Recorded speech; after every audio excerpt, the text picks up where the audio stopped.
সকাল সকাল গোসল করে, আর্লি মর্নিং গোসল করে। গোসল করার পরে তার উত্তম পোশাকটা পরিধান করে, আর গোসলটা করে ফরজ গোসলের মতো। আতর, সুগন্ধি, খুশবু তার সামর্থ্য অনুযায়ী ব্যবহার করে।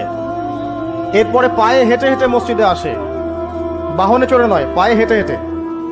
যদি আপনি অনেক দূরে থাকেন সেটা আলাদা কথা। এবং ইমামের কাছাকাছি বসে। মসজিদে আসার পরে যতটুকু সম্ভব হয় সুন্নত পড়ে নিল, নফল পড়ে নিল, এরপর ইমামের কাছাকাছি এসে বসলো। ইমামের খুতবা শ্রবণ করে মনোযোগের সাথে। খুতবা শ্রবণ করার সময় কাউকে কষ্ট দেয় না।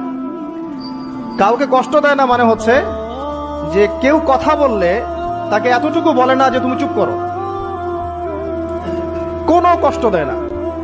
ইমামের খুতবা শ্রবণ করে, নামাজ পড়ে ইমামের সাথে।